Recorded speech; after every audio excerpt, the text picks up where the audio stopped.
ন্যায্যতার ভিত্তিতে সাশ্রয়ী মূল্যে সবার জন্য মানসম্মত করোনা ভ্যাকসিন নিশ্চিতের তাগিদ দিয়েছেন প্রধানমন্ত্রী শেখ হাসিনা। জাতিসংঘ সাধারণ পরিষদের ৩১তম বিশেষ অধিবেশনে রেকর্ডকৃত ভাষণে আজ এই তাগিদ দেন তিনি। পাশাপাশি করোনা ভ্যাকসিন স্থানীয়ভাবে উৎপাদনে উন্নয়নশীল দেশগুলোকে এগিয়ে আসারও আহ্বান জানান তিনি। জাতিসংঘ সাধারণ পরিষদের ৩১তম বিশেষ অধিবেশন শুরু হয়েছে ৩ ডিসেম্বর থেকে। দুদিনের এই বিশেষ অধিবেশন ডেকেছেন জোট নিরপেক্ষ আন্দোলন ন্যামের বর্তমান চেয়ার আজারবাইজান ও জাতিসংঘের secretary general.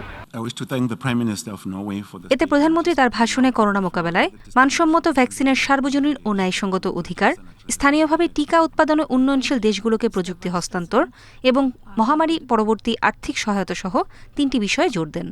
In response to COVID-19 pandemic. করোনার ভ্যাকসিনকে গোটা বিশ্বের জন্য একটি বৈশ্বিক গণপণ্য বিবেচনা করতে হবে।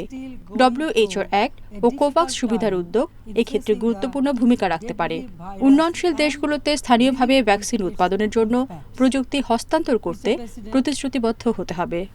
The COVID-19 pandemic. প্রধানমন্ত্রী বলেন, করোনার মধ্যে আর্থিক সহায়তা সহ উন্নয়নশীল দেশগুলোর যেসব চ্যালেঞ্জ রয়েছে সেগুলোকে বিশেষভাবে স্বীকৃতি দিতে হবে। এই বিষয়ে জাতিসংঘ IFI সুশীল সমাজকে নিজ নিজ দায়িত্ব পালন করতে হবে।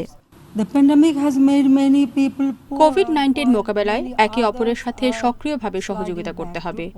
সর্বত্র নিয়ন্ত্রণে না আনলে COVID-19কে কখনোই কোনো একটি স্থানে নিয়ন্ত্রণে আনা যাবে না।